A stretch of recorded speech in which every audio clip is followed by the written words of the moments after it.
위험 수위를 넘나들고 있는 민주당 당권 경쟁 상황 짚어보도록 하겠습니다.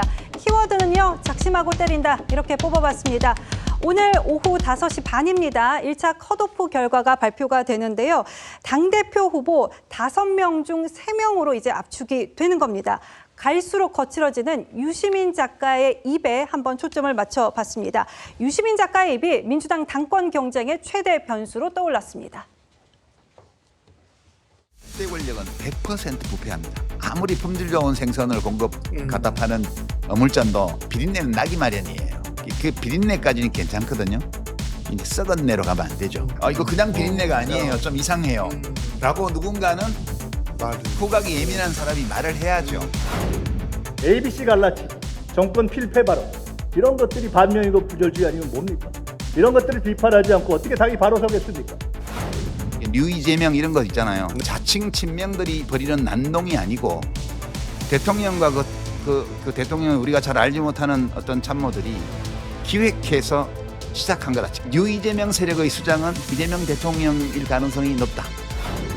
유시민 작가는 지금 같은 말을 계속하는데 고장난 녹음기를 계속 돌리고 있어서 거기에서도 말씀하신 것이 별로 임팩트가 없어요. 그래서 유시민의 메아리는 여기서 끝났다. 유시민의 약발이 강했는데 지금은 약발이 떨어졌으니까.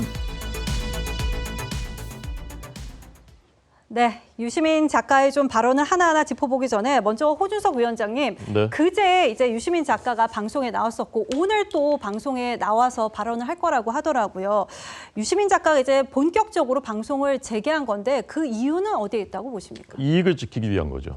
자신들 집단의 강구한 기득권 집단이거든요. 지금 예. 이 386 세대 꼰대 운동권, 그다음에 지금은 사회 각 분야에서 이미 이제 기득권을 형성하고 있는 이 집단들이 자신들의 이익을 대신 구현해줄 사람으로 이제 문재인에 이어서 이재명을 밀었었는데 되고 나니까 뭔가 좀 다른 것 같다. 이재명 대통령은 자기 이익을 향해서 쫓아가는 것 같다. 그게 예. 이제 공소 취소이기도 한 것이고 어떻게 보면 이제 뭐 연임 개헌까지 생각하나? 그럼 이건 우리의 이익과는 동떨어지는데 우리는 정권 재창출해서 계속 이 이익을 굳게 가져가야 되는데라고 판단을 하는데 저렇게 가다 보면은 정권 재창출 안 될 것 같다. 그런 판단 속에서 이제 우리의 이익을 지키기 위해서는 이재명과도 그럼 맞서야 되겠다. 저는 그런 판단에서 나오는 것이라고 생각하고요. 하나하나 들여다보면 왜 그렇게 지금 여권 내에서 저렇게 민감하게 예민하게 막 반응할까? 많은 얘기들이 많기 때문이에요.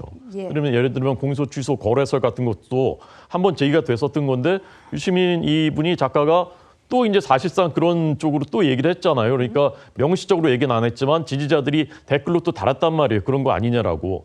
근데 그런 정황들이 그냥 무시하기에는 너무나 이제 아픈 부분이 많으니까 저렇게 발끈하고 나서는 것이다. 저는 그렇게 봅니다. 네, 발언을 하나하나 좀 따져볼 텐데 그 전에 김상혜 평론가님, 네.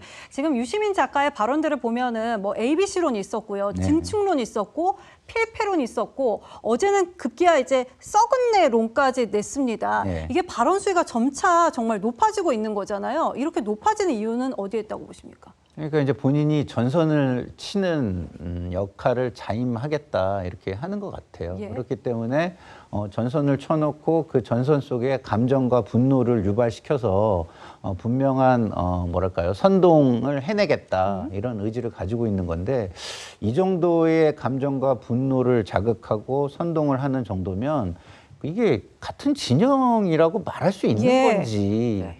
도대체 알 수가 없고 전당대회 끝나고 나면 분열 있겠다라는 말도 하더라고요. 그러니까 쓰는 어휘를 보세요. 이거는 비린내래요. 비린내? 이 얘기를 듣고 참을 수 있는 사람이 있을까요? 저도 참기가 제 얘기가 아닌데도 그냥 저 표현만 들어도 뭐 이런 식의 표현을 쓰지? 저 입에서 나오는 말이 비린데? 이런 생각이 들 정도로 예. 예? 너무 심한 말을 많이 쓰고 있어가지고 조금 좀 말씀을 좀 자중하셨으면 좋겠다 이런 생각이 들고요. 본인이 의도한 대로 국민들이 감정을 고조시키고 분노를 해서 얻을 수 있는 국민의 이익은 무엇이며 국가의 이익은 무엇이 있겠습니까? 오로지 얻을 수 있는 것은 본인의 이익을 관철하는데 그 국민들을 소모적으로 악용하려는, 네. 선동하려는 목적분이 없는 거 아닌가 이런 생각이 듭니다. 네. 그러니까 지금 유시민 작가의 발언이 거칠어질수록 당이 분열할 것 같다 이런 얘기까지 나오고 있는데 그렇다면 유시민 작가는 왜 이렇게까지 할까 해석이 참 분분한데요. 이유 중에 하나로 유시민 작가가 이재명 대통령의 대통령 연임 불가를 강조하려는 것 아니냐 이런 해석도 나옵니다. 직접 한번 들어보시죠.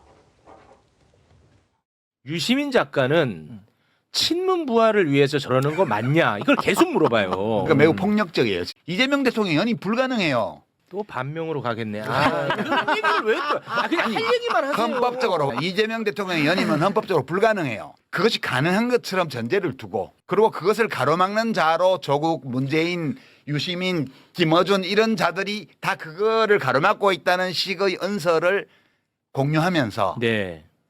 이런 어리석은 얘기들을 해대는 거예요. 사람들이 많은 사람들이. 네, 이게 지난 5월의 발언인데요.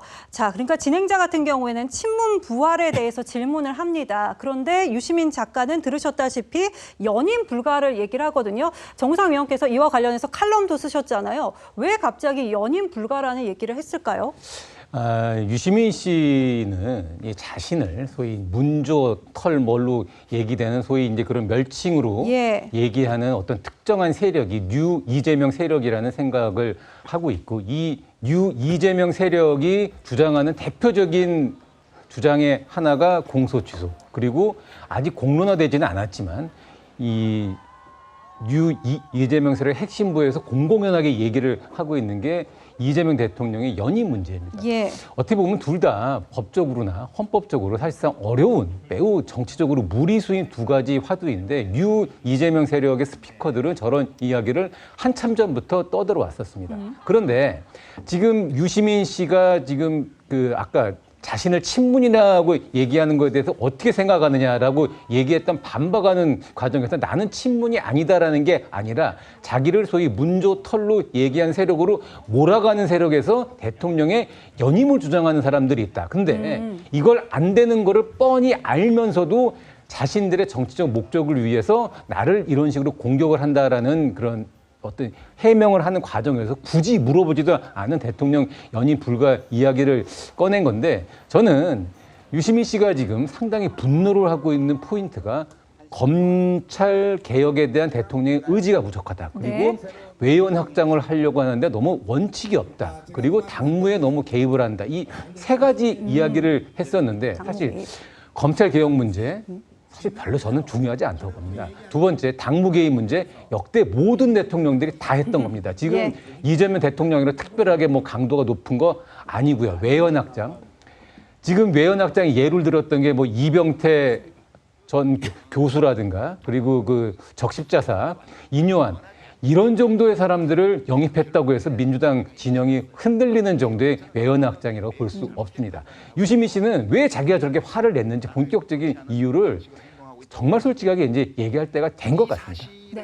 근데 제가 봤을 때는 일단 뭐 연임 이거는요. 이제 유시민 작가도 얘기를 하셨지만 이거 헌법적으로 불가능하다. 그렇죠. 이거 다 아는 사실 아닙니까? 그리고 제가 봤을 때도 민주당 지지층 내에서 뭐 대통령 연임해야 되는데 뭐 김어준 씨라든지 유시민 작가가 맡고 있다 이런 얘기는 제가 봤을 때 없어요. 있다 하더라도 그건 아주 마이너한 얘기고 그것은 어떤 지금 공론장에서 얘기가 되고 있는 내용은 아니다라는 말씀을 좀 드려야 될 것 같아요. 그리고 뭐 대통령이 공소 취소하려고 한다 자기 사건 대해서 그 얘기 가지고 지금 비판하는 것도 제가 봤을 때는 아니에요. 예, 결국 그렇습니까? 핵심적으로 나왔던 거는 결국 이 검찰 개혁에서 보안 사건 폐지를 둘러싼 논쟁과 그리고 유시민 작가가 직접 말했잖아요. 정계 개편.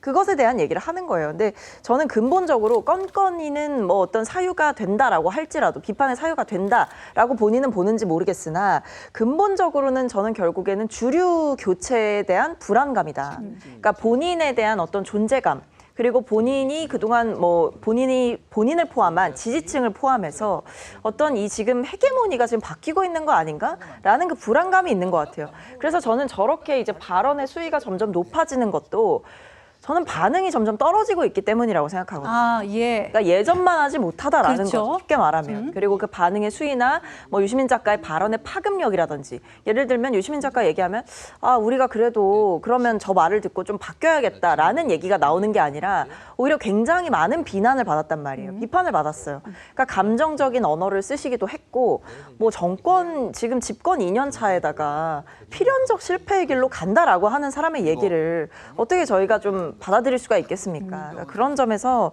저는 결국 유시민 작가의 어떤 분노는 본인이 생각하는 옳은 길이 있는데 그 길로 지금 가고 있지 않다, 이 정부가. 그 부분에 대해 불만을 제기한다는 것은 결국 일종의 저는 존재감 확인이라고 봐요. 제가 지금 연임과 관련해서 말씀하셨으니까 공소취소 관련해서 좀 말씀을 드리면 네. 공소취소는요 자기 정치예요, 자기 정치. 윤호개인이 자기 정치인 것처럼 이렇게 정치를 하려는 사람들이 강성 지지층이 있어요. 이 지지를 획득하기 위해서 제가 이제 최고위원을 나가고 싶거나 예. 당권을 잡고 싶거나 차기 주자로 발돋움하고 싶은데 자기 기반을 형성하기 위해서 뭘 하면 좋을까? 뭘 통해서 선동을 해가지고 이 사람들을 내 사람으로 끌어올 수 있을까라고 하는 것들의 주제입니다. 윤호개인 이슈하고 거의 비슷한 거예요. 그렇기 때문에 이 공소 취소가 대통령의 생각인 것처럼 저렇게 몰아가는 것조차 제가 볼 때는 또 그걸 통해서 자기 이익을 지키기 위한 전선을 치는 것이다라고 저는 생각합니다. 네. 저는 그 공소 취소를 윤호개인으로 비교하는 건 좀 적절하지 않은 비유라고 생각하는 게 공소 취소는 이미 8분 응선까지 와 있는 사안이고요. 윤호개인은 100% 가능성이 없는 이야기입니다. 예. 8분 응선까지 와 있는 이야기랑 전혀 가능성이 없는 이 이야기를 똑같은 정치적 선동으로 동료로 놓고 비교하는 건 부적절하다고 생각을 하고요. 처음에 유시민 씨가 공소 취소는 미친 짓이라고 얘기했었을 때만 해도 민주당 내부의 분들도 공소 취소는 불가능한 걸로 생각을 했습니다. 그런데 어느 순간부터 친명계 의원들이 공소 취소 모임을 만들어서 100명 이상의 의원들이 거기에 집결을 합니다. 그리고 특검이 공소 취소를 할 수 있는 권한을 갖게 된 특검법을 발의를 합니다. 그리고 이재명 대통령이 직접 검찰이 잘못한 게 있는지 없는지 되돌아보라고 이야기를 합니다. 지금 지방선거 때문에 잠깐 펜딩이 돼 있지만 공소 취소는 거의 8분 응선에서 9분 응선으로 넘어가고 곧 있으면 현실화될 수 있는 사안이고요. 윤호개인은 윤석열 대통령이 다시 대통령이 될 수 있는 가능성이 0%입니다. 전혀 적절하지 않은 비유라고 저는 생각합니다. 아니, 그러니까 공소 취소 모임이 왜 만들어졌는지 아시잖아요. 그거는 공소 취소를 하기 위해서 모였다기보다는 그 친청 세력에 대항하기 위해서 하나의 이슈를 가지고 최고위원을 출마하려는 분들 중심으로 모임을 만들어서 세력화를 한 거예요. 근데 이 세력화를 무력화시키기 위해서 뭐를 하냐면 국회위원회를 만들어 버려요. 여기서부터 또 꼬인 부분이 하나 존재하는 것이고요. 그리고 지금 뭐 8분 응선을 넘었다 그러는데 지난 지방선거 결과를 보십시오. 예? 중요한 분기점을 이뤘던 게 공소 취소 논란이었어요. 근데 그것을 뻔히 알고 있으면서 이거를 선거를 앞두거나 선거를 바라보는 후보들이 할 수 있겠습니까? 그건 저는 불가능하다고 보고 이것은 아까도 제가 말씀드린 것처럼 자기 진영에서 그리고 공소 취소 이거 특검법에 넣은 것도 이건태 의원이에요. 최고위원 분이 나오려고 이 이슈를 잡은 거란 말이에요. 그렇기 때문에 이것을 좀 약간 구분해서 봐주셨으면 좋겠다 이런 말씀을 드립니다. 김선일 평론가님은 평소에 이제 냉정하게 객관적으로 이제 팩트를 가지고 말씀하시는 분인데 지금 이 문제에 대해서는 그 본인의 희망을 말씀하시는 것 같아요. 왜요? 공소 취소 그건 안 될 거예요. 그러면 우리 망해요. 그 말씀하시는 건데 실제로는 정우상 의원님 말씀 맞죠. 이건 현실화될 가능성이 굉장히 높은 거 아닙니까? 지방선거 때 경고를 했는데도 오히려 더 폭주를 하지 않습니까? 그다음에 연임 개헌 이것도 마찬가지입니다. 이게 우리가 뇌피셜로 무슨 그 공상과학 소설 쓰는 게 아닙니다. 조원철 법제처장이 이재명 대통령의 연수원 동기인 법제처장이 국회에 나와서 의원들이 물어보니까 그것은 이재명 대통령한테도 적용이 되느냐 물어보니까 명백히 헌법에는 안 되는 것으로 나와 있는데도 불구하고 결국 국민들이 결단해야 될 문제 아닙니까? 라고 말했습니다. 그런 것을 기반해서 근거해서 얘기하는 거지 우리가 그냥 무슨 뇌피셜하는 게 아니라는 얘기입니다.